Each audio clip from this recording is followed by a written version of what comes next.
오늘은 날씨가 잔뜩 흐리네요. 아침 일찍 각 파이프와 H빔을 실은 차가 들어왔습니다. 조금 있으면 지게차도 들어오겠죠. 지게차로 저 H빔과 각 파이프를 일부는 하차를 하고 일부는 지붕 위로 올릴 계획인데 뜻대로 될지는 봐야 될 것 같습니다.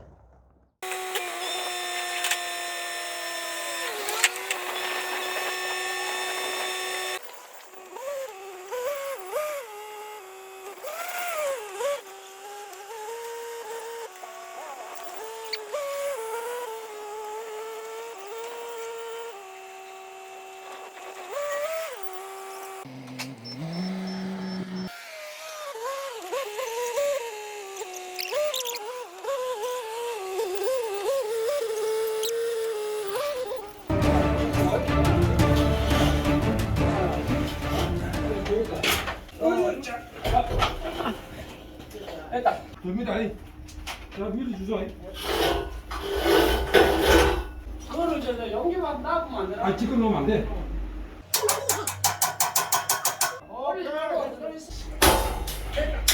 자, 밑에 보고.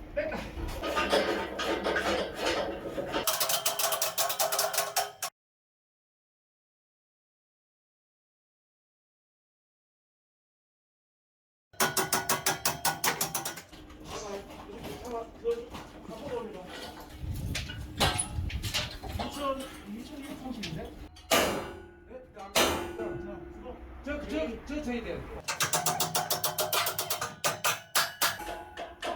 간다. 얼마야 그래? 얼마? 2150. 150? 2180이다.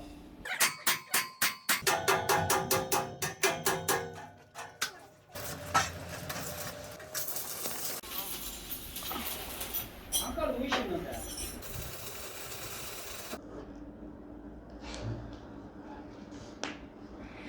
H빔 4개 중에 1개를 걸었습니다. 지붕 슬라브에 앙카를 박아서 H빔을 용접을 해서 정착을 시키고 있습니다.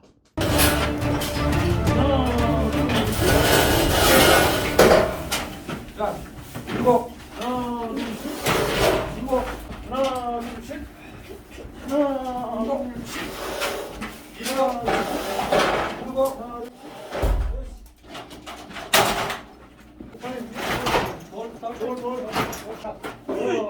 그리고 사다리는 안 흘려.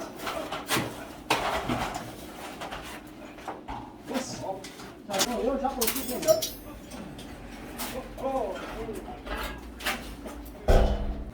기가 넘어지진 않아. 입니다. 하나, 둘, 셋.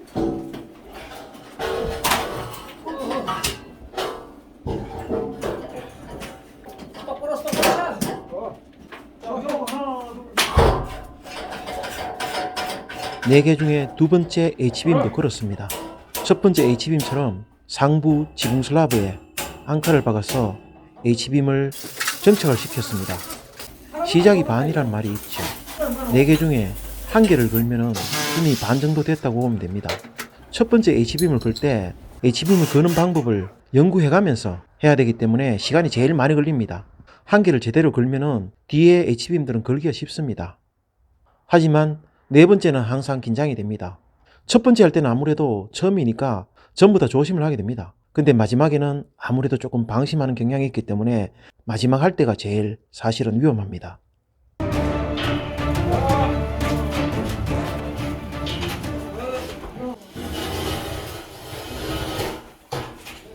자, 이거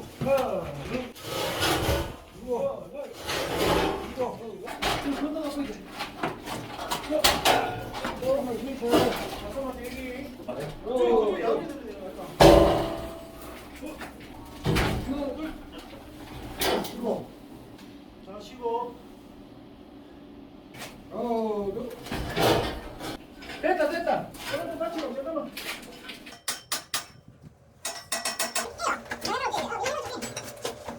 아직도 믿어.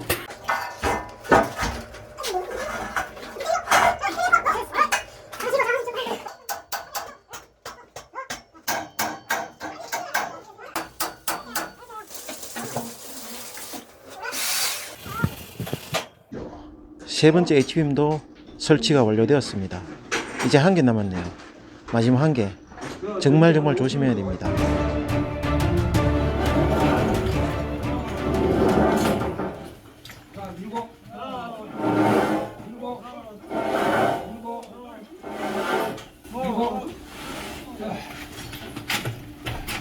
돌리고.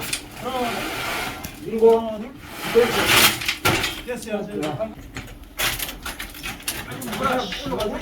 잠깐만. 됐어. 이빨 붙여야 된다고. 붙었어. 더 올리고서 그거야. 일단 넣고. 일단 놓고. 잠깐만. 한숨 돌리고. 그렇지. 오케이. 됐죠? 됐다. 이게 돼. 더.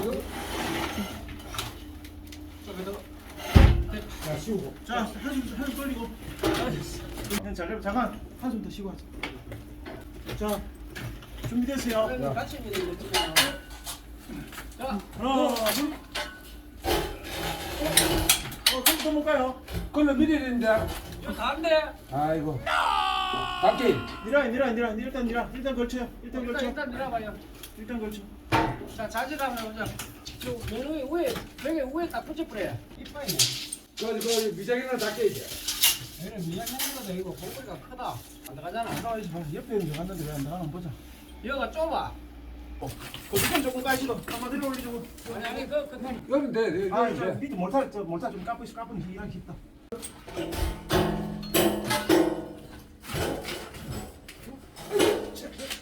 밀고. 체가 올라가지고 저 고정시키나. 위로 들고 오라.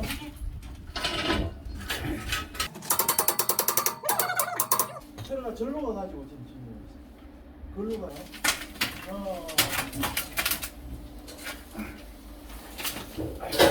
위에 나무 빼인다 위에 나무 빼인다. 밀어쳐. 야, 잠깐 대기. 위에 나무 빼봐.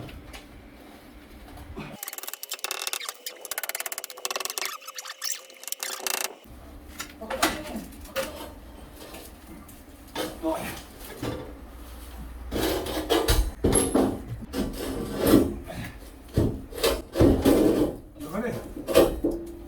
들어갔다. 망치 합 때리면 되겠지. 자, 여기 싹보다 더 거야.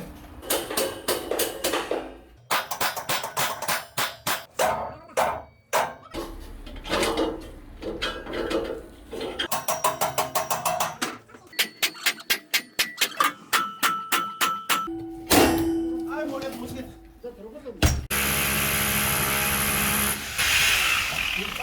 들어갈 내일 나와야 되겠다. 여기 앵글 긁고 하는 게 있거든. 알겠습니다.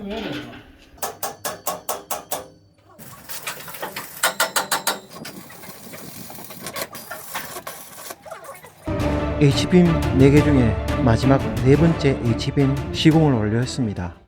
이렇게 해서 상부 지붕 슬라브에 대한 1차적인 구조 보강은 완료된 셈입니다.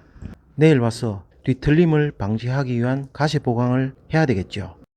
여기는 줄기초기 때문에 줄기초와 줄기초 사이에는 지반이 상당히 약합니다.